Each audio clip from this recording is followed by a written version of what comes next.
centaine de gilets jaunes se sont retrouvés le 8 novembre sur le parking de la patinoire. Des échanges ont permis de lister une première série de propositions pour les actions possibles les 16 et 17 novembre. Encerclement d'Avaricom, occupation de la rue Moyenne, les centres commerciaux, 2 et 3 peuvent s'effectuer à des horaires différents. Chaque personne présente est invitée à venir accompagnée de 3 autres. Des participants ont voulu en savoir plus sur le CABA. Plusieurs membres de ce collectif de Gilets jaunes l'ont alors présenté. D'autres Gilets jaunes ont alors rapidement résumé leur participation à la 4e Assemblée des Assemblées, où plus de 600 délégués révocables issus de 200 groupes locaux mettaient en commun leur expérience. Pour terminer, ce soir-là, certains proposèrent d'interpeller des services administratifs publics en questionnant les salariés sur ce qui va changer suite aux dernières réformes.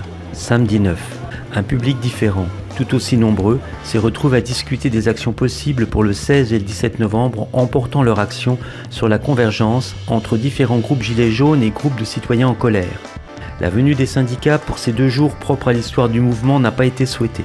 2 propositions se dégagèrent, l'une concernant un passage par l'échangeur, l'autre, si le nombre le permettait, d'encercler Bourges en nous positionnant par petits groupes sur les 11 ronds-points. Ces 2 soirées ont regroupé plus de 80 personnes qui ont choisi ensemble de se retrouver sur le parking de la patinoire le 16 puis le 17 novembre entre 8h30 et 10h45. Ensemble, elles sélectionneront les actions dans la liste réalisée les 8 et 9 en fonction du temps et du nombre de participants. Samedi 16 novembre, 8h15. Un temps de chien, pluie froide. À peine arrivés, les gilets jaunes se regroupent autour des cafés fumants sur le parking de la patinoire au Prado. Abrités sous la tonnelle de 2 camping-cars, ils attendent d'être au moins 30 avant de choisir un mode d'action.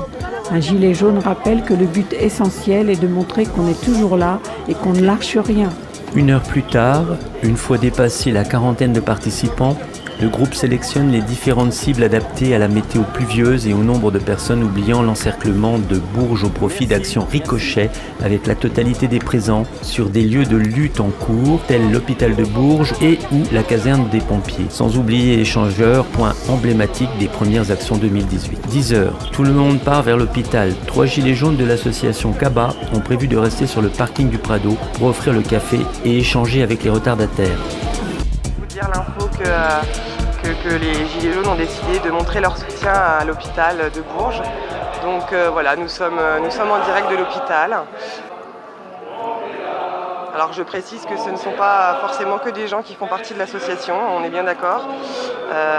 C'est des Gilets jaunes, en règle générale. Pourquoi tu as voulu venir ce matin en fait Je suis déjà gilet jaune depuis le départ et puis je me sens très concerné, je suis retraité donc j'en ai marre qu'on me fonctionne sans arrêt. Au gouvernement on a des gens qui ne font pas de terrain, qui ne savent pas ce qui se passe, donc on en a un ras-le-bol. D'accord. Complet. Ok. Donc je continuerai à manifester jusqu'au bout. D'accord. Et porter le gilet jaune, qu'est-ce que ça veut dire pour toi?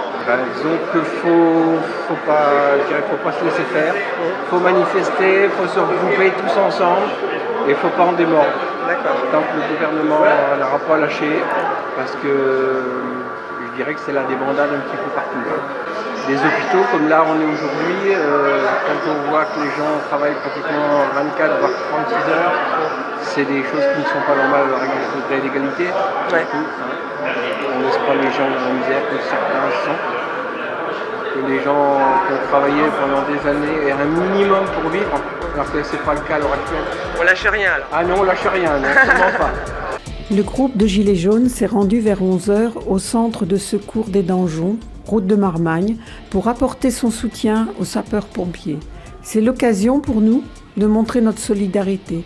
Quelques-uns des Gilets jaunes, présents initialement au rond-point du péage de la 71 de Bourges, a décidé de nous rejoindre alors que nous discutions avec les pompiers du centre des Danjons.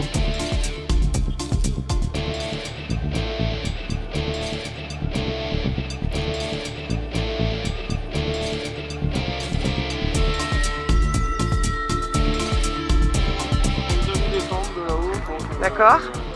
Et vous êtes venu à notre rencontre? Voilà. Donc il n'y avait pas d'opposition à ce qu'on rentre dans... Du tout. D'accord. Et au moment où on vous a vu, CTA nous a appelé en disant qu'il fallait bien vous accueillir. On a pu voir là des affiches là au niveau de l'entrée des pompiers. C'est quoi ça? C'est qu'on n'est pas content. On n'est pas content? Non. Comme vous. Ok. Qu'est-ce qui a déploré chez vous? Le manque de personnel, surtout ça. Une mauvaise reconnaissance de la part de notre hiérarchie. Et même au-dessus. On a beaucoup de points à défendre et ça avance pas, donc on va certainement recommencer le 5 décembre. Le 5 décembre? D'accord, ok. Et vous pensez être où, vous, le 5 décembre? Je ne sais pas où je serai le 5 Mais décembre. en tout cas, vous serez mobilisé? Oui. D'accord, ok. Oui. Maintenant. Je peux vous poser une question? Oui. Est-ce que vous pensez qu'un jour ils vont vous reconnaître comme métier à risque? Parce que vous risquez pas votre vie, vous risquez rien. Non. Hein, voilà. Est-ce qu'ils vont vous le reconnaître un jour? Non, mais pour l'instant, on n'est pas reconnu comme métier. Non, vous n'êtes pas reconnu. Par contre, quand vous faites construire ou quoi que ce soit, au niveau des assurances, ils nous comptent un risque. Donc vous payez un petit risque.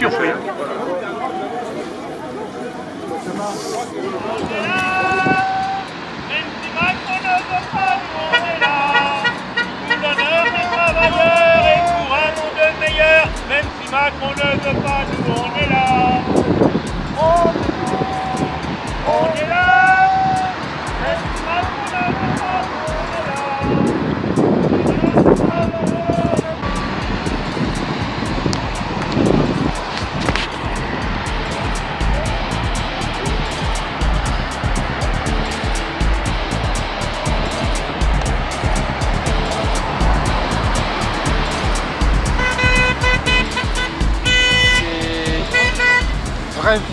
Vraiment, c'est impeccable. On est sur un rond-point et on dirait que ça recommence.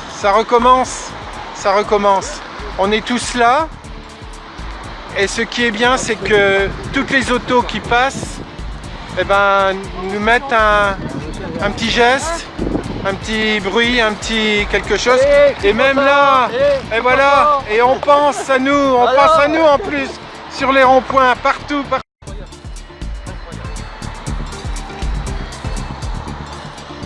je me suis demandé si vous avez un peu des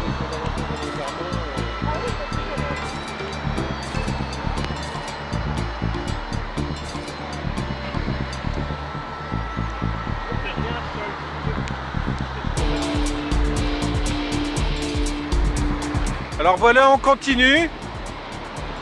On continue la journée à aller sur des ronds-points, sur d'autres non. Et surtout, on montre à toute la population qu'on est encore là, qu'on est toujours là. Aujourd'hui, on est plus que jamais confiant sur ce mouvement qui va effectivement apporter du changement dans la vie quotidienne que nous vivons. On est là, ouais! Même si le petit Macron ne veut pas, nous on est là.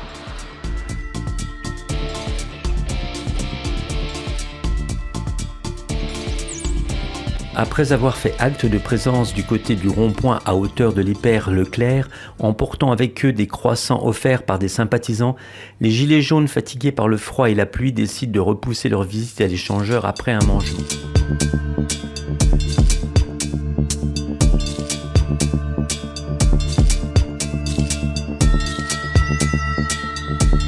Le déjeuner fraternel sous le signe du partage terminé, les gilets jaunes repartent en direction du péage de Bourges afin de rejoindre le groupe présent à cet endroit. À leur arrivée, plus aucun gilet jaune n'était présent.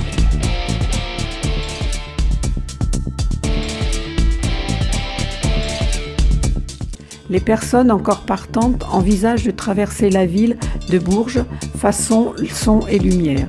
Gilets jaunes au vent et klaxon à gogo. Le tout en respectant les limitations de vitesse à la lettre. 30 km/h rue d'Oron, 20 km/h rue Moyenne.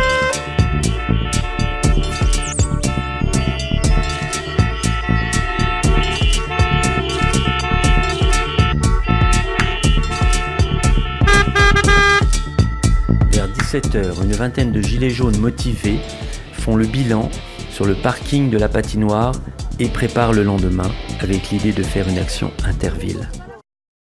8h. Installation, café chaud, pas de pluie, soleil pas loin, des gilets jaunes convergent par petits groupes.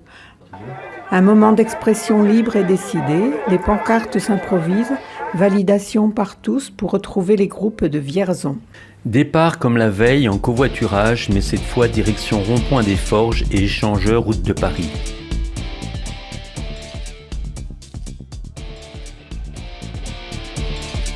Jaune Web Radio donne la parole aux Gilets jaunes de Vierzon. Alors, s'il faut expliquer pourquoi on est là, un an s'est passé déjà, sans que le gouvernement ait entendu qui que ce soit. Le gouvernement a distribué des miettes et le peuple ne mérite pas ça. La misère va grandissant, plus 400 000 pauvres en 2019, c'est déjà impensable dans la 6e richesse du monde. Ça veut dire que l'argent n'est pas partagé. Ça, c'est inconcevable. Et que ça s'empire. Moi, personnellement, ma vie, ça va bien, mais si je regarde autour de moi, je suis mal à l'aise. Il y a de plus en plus de pauvres, c'est insupportable. Les services publics sont écrasés, les gens se suicident parce qu'ils travaillent dans de mauvaises conditions, c'est insupportable. On est dans une fausse démocratie, c'est ce qu'on appelle l'esclavage moderne. Moi je dirais c'est de l'esclavage tout court. Et toujours, il faut réduire les prix, il faut réduire les coûts pour augmenter la marge des gros actionnaires. Le monde déraille, la France déraille, et on est là pour essayer de donner un peu d'humanité à tout ça, et puis essayer de remettre la machine sur les bons rails. Voilà. À voir ce que je vois sur Vierzon, je suis persuadé qu'une fois encore, les chiffres ont été minimisés. Alors certes, c'est pas le mouvement d'ampleur de l'an dernier, mais c'est quand même un mouvement qui a le mérite d'exister un an après, toujours. Il fait toujours peur au gouvernement. C'est pour ça que le gouvernement essaie de diviser, d'opposer les catégories les unes contre les autres. Il ne faut pas rentrer dans ce piège-là. Moi, j'appelle le 5 décembre, il y a une grosse journée de manifestation, les syndicats, les partis politiques et les gilets jaunes y seront. Tous ensemble. Il ne faut pas rentrer dans le piège de la division. Il n'y a que comme ça qu'on arrivera à les faire changer d'avis, à les obliger. On ne va pas les convaincre. On n'y arrivera pas. Mais il faut les obliger. Il faut les obliger à remettre un peu d'humanité dans la société. On vient juste dire bonjour à nos petits copains, comme d'habitude. On n'est pas... Non, on ne veut pas faire les barrières. De toute façon, on ne peut pas faire les barrières. On ne peut pas y toucher, alors... Non, plus si ça vaut pas le coup, hein, franchement. Le coup, il y a 3 voitures qui sortent. Donc, Ouais, moi je trouve qu'on n'est pas assez nombreux et puis il n'y a pas assez de véhicules. Voilà, c'est ça. Exactement. Il y a un véhicule toutes les demi-heures. Ouais, c'est pas rentable. Même pour Vinci, ils devraient fermer les péages. Oui, à Vierzon, depuis le début des Gilets jaunes, on a été relativement aidé par la mairie qui nous a fourni des toilettes, qui nous a raccordé sur l'électricité publique de manière à ce qu'on ait du courant. Là-dessus, on a vraiment été aidé, ça a été sympa. Donc vous avez des salles mises à disposition aussi pour faire vos réunions? Oui, exactement. Quand on a besoin de se réunir, on arrive à obtenir des salles, on a des clés et ça pose aucun problème. Merci. Bien accueillis par leur homologue jaune, les Gilets de Bourges partagent leur action de la veille. Les cabas, leur volonté de structuration. D'autres font découvrir le principe d'assembler des assemblées aux Vierzonais présents. Certains montrent un intérêt particulier à vouloir se constituer. Retour à Bourges, 13h, pique-nique, parking de la patinoire. Une petite trentaine tient encore le pavé. L'envie de bouger s'étiole. Les gens parlent. Les gens discutent, les gens échangent de la manière d'attaquer frontalement les communes, via la mise en place de RIC communaux, de création de maisons du peuple. La fatigue et le froid de retour ont raison des plus anciens. Le tintamarre prévu sera discret. 17h11 arrive, les derniers gilets jaunes crient, chantent, puis montent dans leur véhicule. L'an 2 commence.